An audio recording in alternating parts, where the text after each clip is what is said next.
Hi, this is Lucy, and this is Tuesday Talks at 3. I am your clarity coach. It is the month of June, and we are celebrating fatherhood. It is a series that I'm bringing to you this month of June so that as we celebrate fatherhood, we're able to understand the importance that this particular role has in our lives as human beings. Now, this series focuses on fathers as pillars of the development of a child's emotional well-being.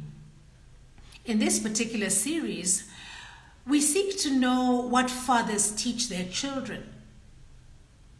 Now, today I am joined by my guest, who is a proud dad. And one of his mantras is raising future parents. He is a speaker, he's a speech coach, and a business mentor. And as we wait for him to join us, which should be shortly, I just want to share the importance of having fathers in our lives.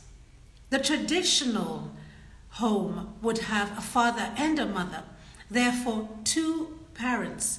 And these two parents then would impart their knowledge or their values or things that are important to them. Perhaps these would be things that they have inherited from those who came before them, the traditional family of two parents, a father and mother. Or it could be something that they have learned along the way, something they've acquired in their learning and development.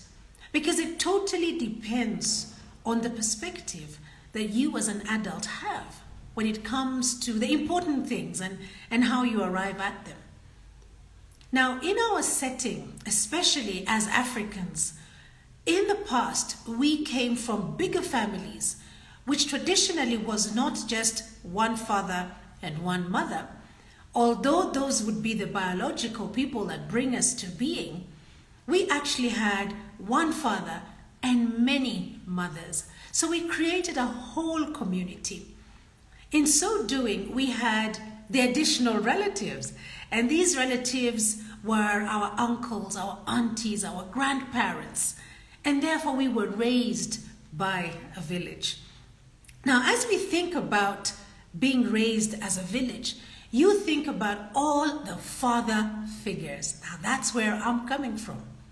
And I'm just trying to find out from you, and maybe you could share with us, how has this worked in your life? How has it impacted you? How have you managed to show up today in today's world as a result of fatherhood, as a result of a father figure in your life? Because remember, fathers are not necessarily or only your biological parent who is male. Fatherhood could come from the priest in the village. It could come from the uncle in the village. It could come from your grandfather, your teacher. A man who is able to provide for you something that helps you to grow in life. And as you think of it this way, you want to be able to understand what it is that they have done to impact you. So one thing that I'd like us to think about is values. What kind of values has your father figure brought to the table for you? And this is just amazing. I'm trying to see whether my guest Maxwell Gichuhi is here.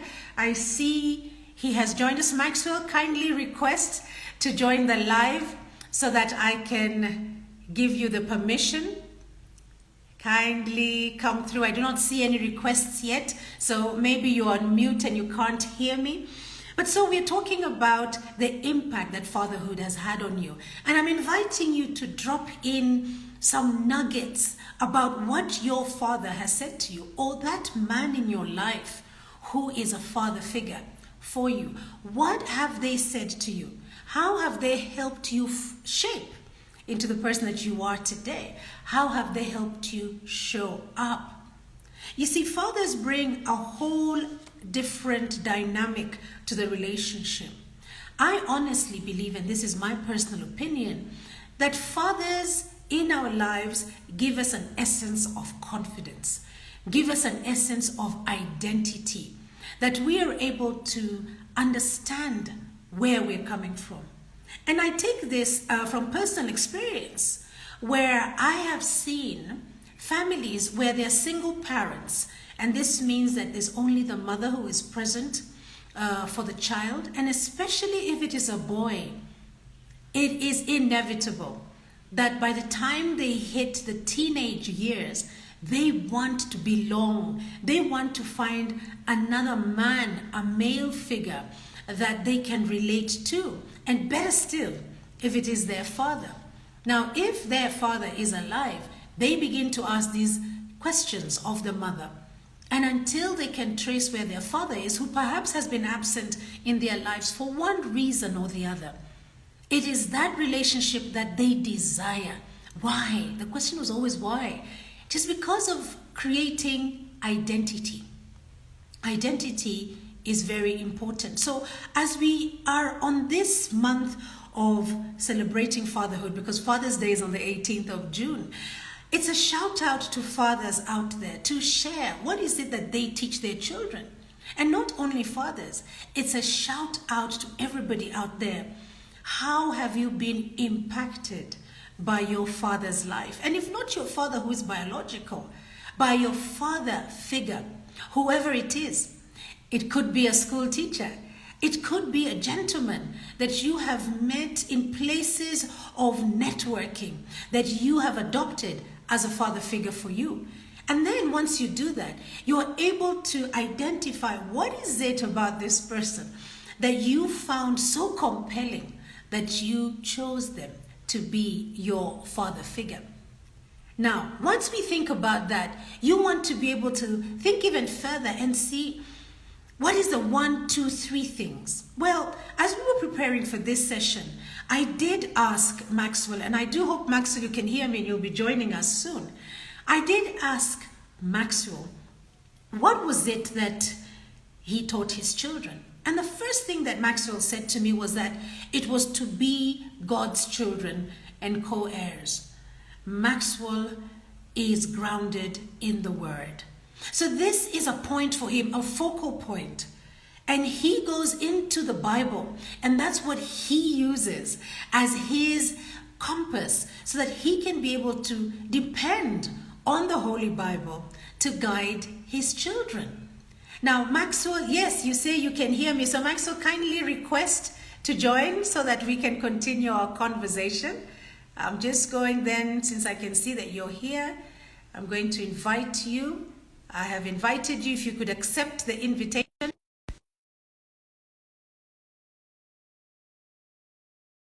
So, as we were speaking with Maxwell, and I was able to identify that this is what he uses as his foundation, I was wanting to know more from him. How do you demonstrate this? Because it is one thing to look at understanding this is the Word and having a focus point for yourself. But then how then do you demonstrate it? And I can see Maxwell has joined us. Glad to see you here, Maxwell. Karibu sana. So, Asante sana, good to see you. Karibu sana. I'm so good to see you this week. Asante. Maxwell, we were introducing you and we were saying that you're a proud dad. So we wanted to know, how many children do you have, Maxwell? 1 second. I have 2 children, Lucy. You have 2 children. Oh, amazing. So these are the children then. A boy. 1 boy and 1 girl. 1 boy and 1 girl. Well, great. So we've already moved on and I introduced you as a proud dad. So you are a proud dad to a boy and a girl. And when you're not wearing that hat of dad, you're a speaker, you're a speech coach, you're a business mentor. So I was touching on one of the lessons that you teach your children, which is to be God's children and co-heirs. And I was explaining Absolutely. that you are using the Bible as a focal point, as your foundation to get these teachings there to impart to your children. So my question is, we would all like to know, how do you demonstrate this, Maxwell? Right. So first and foremost, I like what you said because I believe they usually say a sheep that if the sailor doesn't know where they are going, then we are like a ship being tossed to and fro. And for me, the best and the solid and the sure foundation is definitely God's word and God's principle, because all of life defined by that. It's a manual for everything. It's a manual for everything. So first and foremost, one of the ways to demonstrate it is to read. One of the things I learned from a senior mentor is don't read your Bible from your phone, because your children will not understand what you're doing. But show them the habit that every day when you wake up and you sit on the table, on the dining table with your Bible at 7 a.m., they get to see you do, because we are told they don't do what we say, but what they get to see us do. Yeah. Number two is sometimes it's easy to tell them, you go to church and serve, but do they see you demonstrate that service as well?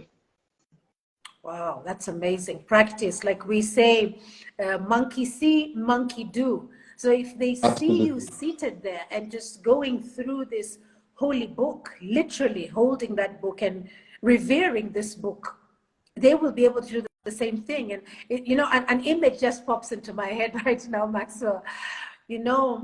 Children at times do not understand what is being done, but they've got this knack just to copy what you do. And you just need to go onto social media today and see all these reels that are being posted of children imitating their parents or Absolutely. imitating guardians. Exactly. So what you're talking about, practicing it, you've got to do it yourself. Therefore, you're being a role model. And then as you practice it, be out in the open so that they can experience it in a most natural way. Is that what I understand? Indeed. Because one of the things I always say, when we look back to the habits we have, I always say most of them is not what we were told to do, but what we saw our parents doing. Like, for example, today I'm running a business. When I face a challenge, what do I do? Do they see you praying? Do they see you trusting? Do they hear the conversation about faith and trust in the house? Or do they hear you cursing and, doing all manner of sorts of things? So it's easy to model. It's easy to say, it's easy to model, because that one they pick automatically. It becomes their second defense. Anytime I had a business challenge from when I started, one of the things you want to do is to call your father and ask him, we're in this situation, even if probably I'm in a field that he's never in, because you believe he's got a solution for everything. And I think that's what we need to showcase. Yeah, I like that in the modeling. And already you've used an example where you'd still call your parent, your father figure, to ask. And yet, this is so many years after the fact. I love your mantra. Your mantra is raising future parents. And this already comes into play here and now when you're saying that you would call up your father and ask him, or rather share with him whatever situation you're in. If you're looking for advice, if you're just looking for a comment, if you're looking for counsel, that is powerful. That is super powerful. Thank you for sharing that. So how Absolutely. do you hope it would impact your child when you model this kind of behavior? I think I liked what you said because that's what I like. And I got to learn it from one good minister, that I always thought we are raising children. But the truth is, we are raising parents. The same way we solve problems is the same. It will become their de facto. It will become the automatic way for them on how to do things. Yeah. The same way we mentor others is the same way. Basically, what we said, monkey see, monkey do. Yeah. So the aspect of seeing that you're not raising children but parents give you a longer perspective and a greater vision, because I mean, Lucy, with all the years that I have, and I walked out, I mean, I did move out from our house many years ago. Why is it that I still call them? Yeah. Why is it still that we seek for their wisdom, Yeah. right? In every new phase of life, why is it that you want to go back to them? Maybe you've already decided what you want to do, but why is it that their voice is very important in their lives? And that's the same thing we want to do. We want to bring up children who will be these parents we are talking about. That is what we are looking at. Not raising children to age 14, 18, or 21, but raising them to become fathers and mothers of their generation. And that is where the perspective and the vision is. Yeah, yeah. Wow, thank you for sharing that. I can see that Renee is saying Coach Maxwell is a great father and coach. I've known him for many years. Thank you so much, Renee, for tuning in and sharing that. And we're already hearing where he is founded in. It's so important in life to have a foundation because, like we know, foundations are that firm place that does not shake. It does not shake. It may accept other perspectives that would arise above it, but it is holding us to a certain belief and truth that drives us. And you know what comes to mind right now, Maxwell, is the challenges that we are having with identity today, identity of the youth and who they believe that they are. And I just want to jump onto another lesson that you shared with me to learn that life is about seasons. Seasons Yes. where we are going through Very important, Lucy. successes Very and important. lessons. Yeah, go Very ahead. important, Lucy. I don't know if you can hear me clearly. Very. Right? Very important because today we are seeking for validation and affirmation about ourselves from the social media. So social media has become it's like the go-to place, the go-to person for us to validate ourselves. But the only thing we are doing is setting up ourselves for failure. Because every time I'm checking out my friends online, the only thing I'm seeing is them succeeding, is them doing well. No one tells you, we talk about businesses and how much, today the revenue my business is bringing in, how much, Lucy, you're doing well as a coach, the following you have. But no one tells us about what you went through.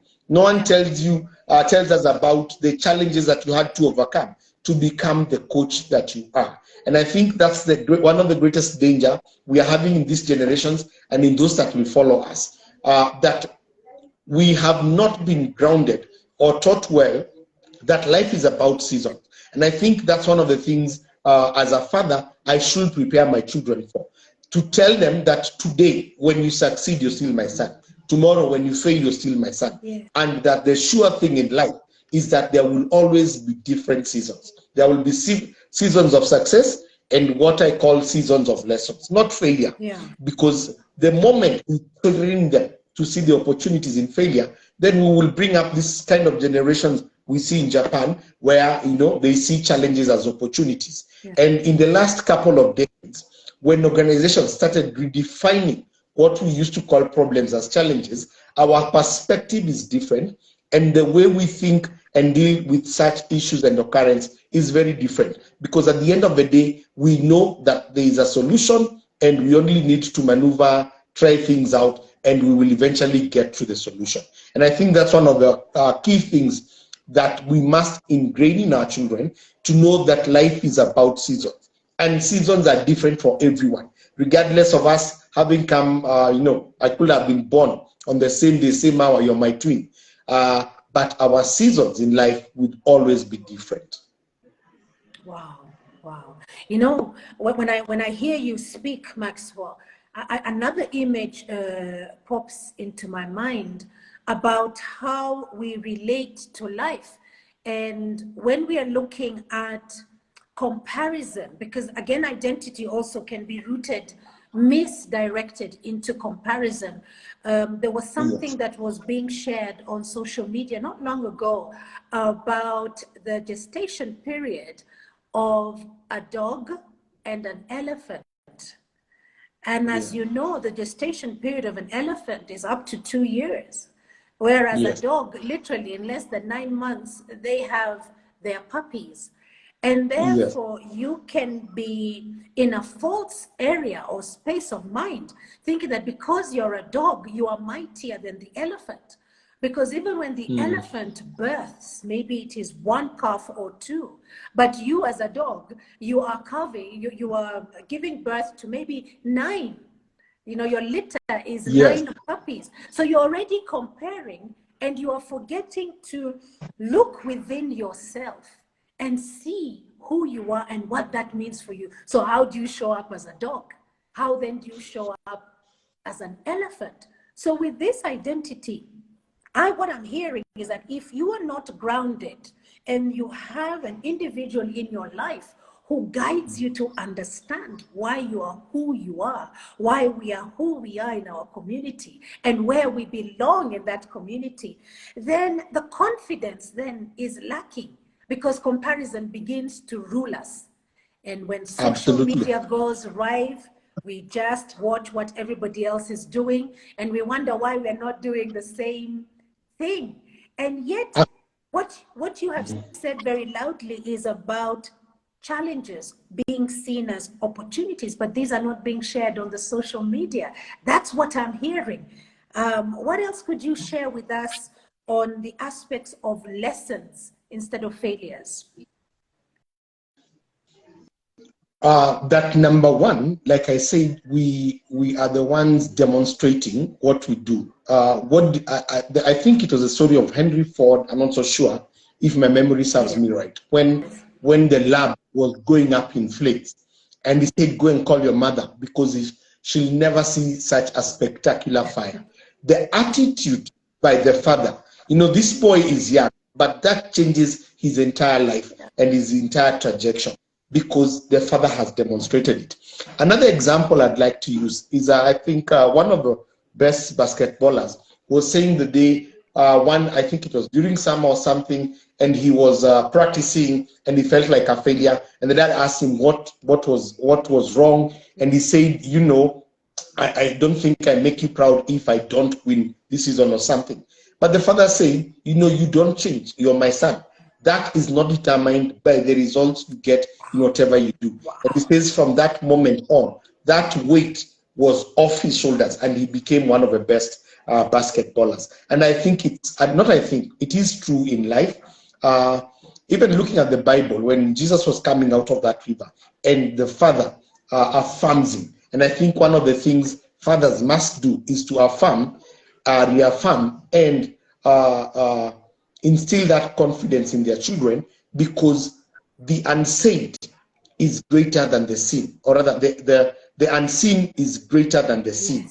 And it is those words that were spoken, especially in moments, challenging moments, tumultuous moments, or in moments of great anxiety and fear.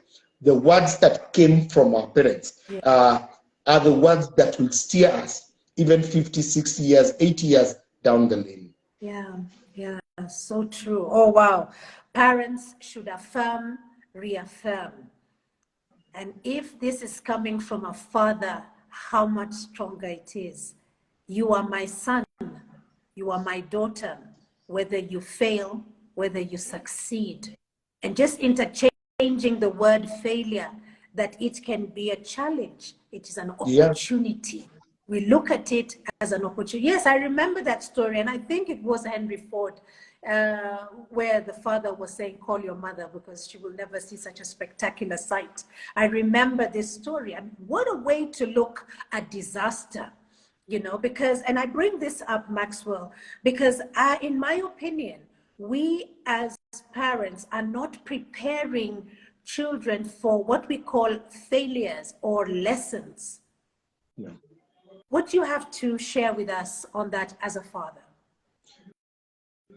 There's this story I saw online, or I read on my WhatsApp messages, somewhere on the social media. I talked about this young man who was brilliant, went to one of the best universities, got married to a beautiful wife who was brilliant as well. They raised a family. He's working for one of those big technological companies. And then he gets his job. And immediately, because he couldn't get another job quick enough, he feels like a failure. And the partner feels the same. And they sit down and they agree to commit suicide. They first kill the children, then, kill the wife, and then he kills himself. And I think it's a very sad story, because this young man had a tremendous future, destiny awaiting him. And like we said before, life is about seasons. Today, because I'm in entrepreneurship and I love it a lot, when I look at the organizations, Lucy, that have stood the test of time, they didn't succeed in their first 3, 5, 7 years. Maybe 1 or 2 out of 100 did. But the truth of the matter is, it took time. If you look at the people who are genuinely wealthy and successful, they will also tell you it took 30 to 40 years. And I think those are some of the lessons we need to inculcate, because the system, what social media is depicting, is this aspect of life where things happen in certain years. Yeah. And so the moment we can't get, we feel like it's lost. There is a book, Build to Last, talks about organization, and these organizations were 100 years. And the funniest thing about them is that most of them are probably not doing what they started out doing, because they came up with products and services that got to a place and they are no longer selling, or they are outdated, or they were not needed. But these people took the challenge and moved on. And when they dug deeper, they realized what helped this organization is the CEOs who are sitting behind the desk at that particular moment. And the greatest characteristics was their ability during turmoils and during the seasons of storm to accept that, okay, this has happened, but to calm down and say, what can we do at this moment? And I think when we are trained or we are led this way by our parents, it's most important, because first it gives us the confidence that, if my dad is training me to ride a bike, I know if I fall, he'll catch me, though probably I won't be able. But there is that confidence that you're there. And just because you're there, it gives them a surety, gives them surety. So it's also important as they grow for us to look at some of the challenges they are going through and to work with them in those challenges, so that we can be there to reassure them that these challenges don't define them, right? Your son doesn't cease to become your son because he's faced a particular challenge. He's still your blood, your DNA still runs in him. But the opportunity for him to know that there's a guiding hand around and nearby is good enough for them to be able to tackle that challenge, or to tackle these storms that come in different seasons and in different times. Wow. Well, we're running out of time. Our half an hour is done for Tuesday Talks at 3. But I'm loving what we're discussing, and I really wish we had more time, because you and I discussed so much in preparation for this session. So I do hope one day, Maxwell, you can come back and we can finish our conversation. But as we wrap up, I am hearing that sometimes we win and sometimes we lose, but this does not define us. And this is where a father comes in and guides us.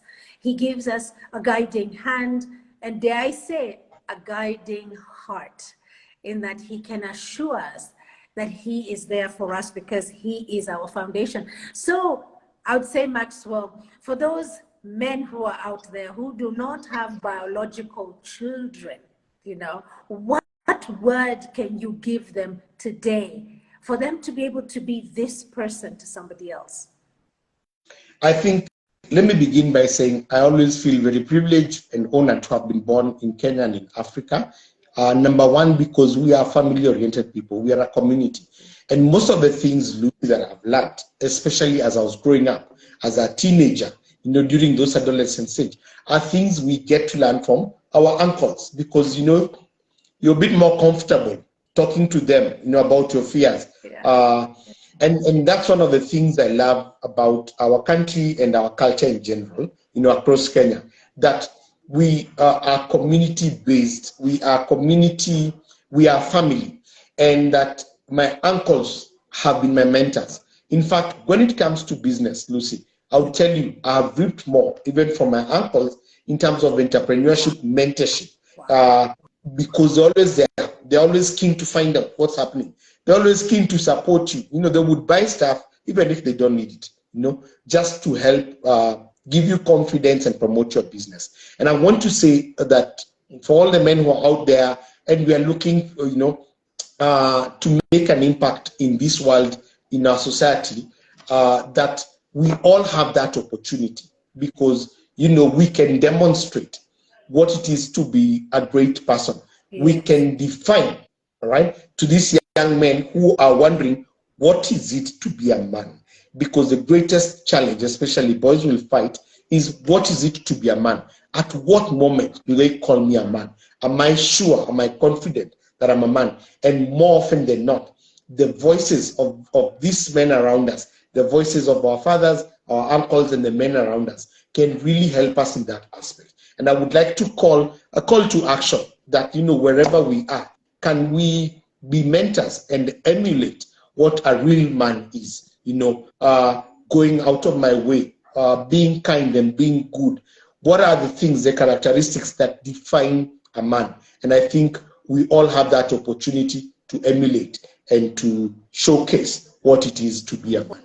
Well, thank you so much, Maxwell. There, you've all heard it. It's about demonstrating the behavior. It is about defining what it is to be a man. And the call to action is mentorship. We need more mentors out there. You don't necessarily have to be a biological father. You just need to be a fatherhood figure. Thank you so much, Maxwell. I've absolutely enjoyed this session today, and some takeaways that I was getting were it is about using God's manual. It's about life is about seasons. We need to take that to heart, and there's no success without failure. Asante sana, Maxwell. The recording of this episode will be available on our YouTube channel, which is LMC Consultancy, by this evening. And Tuesday Talks turns 3 this month. And we have lined up giveaways for you. You want to follow our social media pages to know what it is we're doing and the great things we're going to be doing. Is there going to be a party? Is there not going to be a party? Well, you want to also subscribe to our YouTube channel for that opportunity again, for a chance to win. So our self-paced courses on www.lmcconsultancy.com are there waiting for you there too. And we're going to grow them into 6 shortly. And one of them is Discover You. Another one is Customer Service. Well, until our next episode, which we're going to have episode 2 next Tuesday, I would just like to say a big thank you to Maxwell and say a very goodbye to all of you. Let us help build one another. Until then, be kind to yourselves. Bye-bye now.